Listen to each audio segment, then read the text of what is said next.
Michelle with Michelle Loves Books. Welcome back to my channel. Today is day 7, the last day of the Because We Can Readathon. As usual, I have left the links to the hosts in the description box below.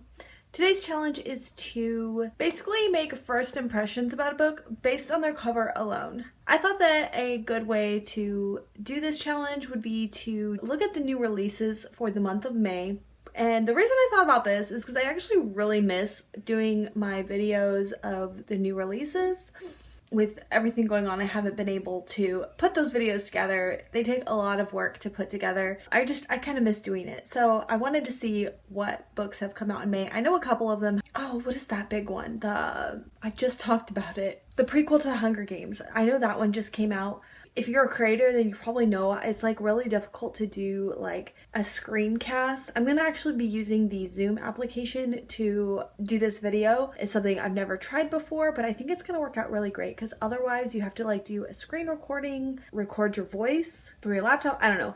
And get really complicated. So I'm gonna open up a Zoom meeting to do this video and let's see how it goes. All right, I hope you enjoy. Bye. So what we're going to do is go to, now, do you want to look at young adult? Oh, that's March, duh. Okay, here we go. Okay, so we kind of know what this one's about. This is the prequel to the Hunger Games, which we already know what that's about. Aurora Burning, okay. This might be a good one. Oh, by Kiera Cass, too. Kiera Cass did the selection series. And it's funny because a lot of people have been mentioning it on their channel lately. I'm not reading that, by the way. We have a new series called The Betrothed by Kiera Cass. I'm assuming it's probably about the same thing, obviously. Maybe like royals. Let's look at, I just wanted to look at the cover closer. She's got a gold dress. King has chosen her. Her heart belongs to another. Okay. That's pretty self-explanatory, I guess. But just for fun, let's check it out. By the way, this Zoom meeting that ends at 8. I was late to my own meeting. I was working on something else. So when King James declares his love for Lady Hollis, Bright Hollis is shocked and thrilled. After all, she's grown up at Careskin Castle, vying for the king's attention alongside other daughters of the nobility. Capturing his heart is a dream come true, but Hollis soon realizes that falling in love with a king and being crowned queen may not be happily ever after that she thought it would be. When she meets a commoner with mysterious power to see right into her heart, she finds that the future she really wants, one that she never thought to imagine. Ooh, okay. That sounds really good. Okay, moving on. Let's see. Girl, Serpent, Thorn. It's about a girl and a serpent and a thorn. No. Okay, serpents are usually like evil, right? Thorns. Oh my god, I have no idea. I'm so bad at this. Okay, maybe this is gonna be ridiculous. Okay, maybe it's about a Medusa retelling and like how Medusa got her snakes. I don't know anything about Medusa, FYI. Maybe she was born with them. I don't know. Okay, let's see what it says. Captivating, utterly original fairy tale. I didn't expect that. About a girl cursed to be poisonous to the touch. Ooh, okay. She discovers what power might lie in such a curse. Oh, that sounds so good. Okay, so like serpents are poisonous, and if you touch them, you get pricked, right? Okay, I get it now. Oh my gosh, I did not see that cover. It's a white snake. Okay, I know the whole like YA snake. I didn't even see the cover this close until now. As far as the YA snake goes, this is beautiful. This is original. I love it. I love the white snakes. That is so cool. And they're kind of like twisted in this like infinity.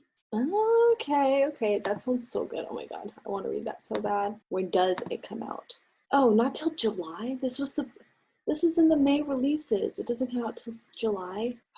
Well, that just might be my birthday gift. Okay, House of Dragons. Does this actually come out in May? May 12th. Okay. Yesterday. This one came out yesterday. I didn't read it. Okay. House of Dragons. Okay, well, it's fantasy for sure. These swords are really cool. They have dragons on them. Win at all costs. Okay, so it's a game between houses who are labeled by dragons, but do they have real dragons? Or is it dragons a myth in this story? Also, something that came to mind is I'm wondering if they aren't like sort of like dragon-esque people, you know? Okay, let's see what it's about. I'm not really being that intuitive. 5 royal houses will hear the call to compete in trial for the dragon throne. A liar, a soldier, a servant, a thief, and a murderer will answer it. Who will win? Oh my god, that sounds so good. One of them will be selected to compete for the throne. It's always the oldest child and the one who has been preparing for years to compete in the trial, but this year is different. This year, these 5 outcasts will answer the call. Oh, that sounds so good. Okay. Notorious virtues. Okay, let's see. Going with fantasy again because of this whole like gilded thing with a wolf, and there's some axes. I'm gonna say shifter story with this whole wolf thing here. There's like these ruby things. I'm gonna say it might be like some royals in here, notorious virtues, and I'm also gonna say that maybe like gray morals. It's gonna be about like people doing like messed up things to meet the end. I have no idea. I think that one of these axis things. I don't know what else is in there. I really suck at this game. I really do. Let's see. A glamorous media darling, a surprise heiress, and a magical competition of a lifetime. Nora Holtzfall is the daughter of the most powerful heiress in all Wallstad. Family controls the money and all the magic in the entire country, but despite being the center of attention, Nora has always felt like an outsider. Of course she does. When her mother is found dead in an alley, the family and fortune are suddenly up for grabs. Nora will be pitted against her cousins in the Veritas. The ultimate magical competition for power determines the one family heir. That sounds really good. I like games and books. So this is definitely more games. So I'm thinking then, okay, so the X kind of makes sense with the games. This wolf day, maybe that's part of one of the games? What's next? Let's see. Clap when you land. Okay, it's about these girls, obviously. I think that they're on a plane, and I think that like there's something happens on the plane where they think they're gonna crash, but then they don't end up crashing, and so they clap. I don't know. Let's see what it's really about. Camino Rios lives for the summers when her father visits her in the Dominican Republic, but this time, on the day when his plane is supposed to land, Camino arrives at the airport to see crowds of crying people. In New York City, Yahira Rios is called to the principal's office where waiting to tell her that her father, her hero, has died in a plane crash. Oh, okay.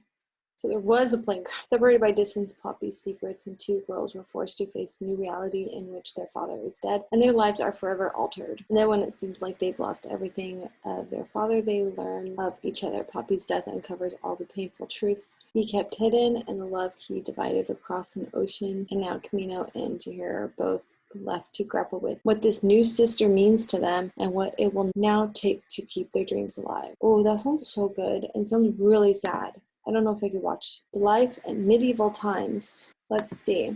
Okay, I think that this is going to be a contemporary romance. These 2 like work at like medieval times or like one of those places and they like love that era and like to dress up and do all that stuff. So they're kind of nerdy in the what is that festival? The festival that people go to where they like dress up like medieval times. I think it's about like a couple who meets in an event like that maybe, but I definitely think it's a modern book of people who are like nerdy about that time. Let's see how close I am. Kit Sweetly slays sexism, bad bosses, and bad luck to become a knight at medieval themed restaurant. Oh yeah, what'd I tell you? I was right about that one. I think what it is that this is a very like modern cover. If it was like really a medieval times era book, then it would look more of that time period, but it looks very like modern. Oh my gosh, and look, is she wearing, she's wearing like Chucks.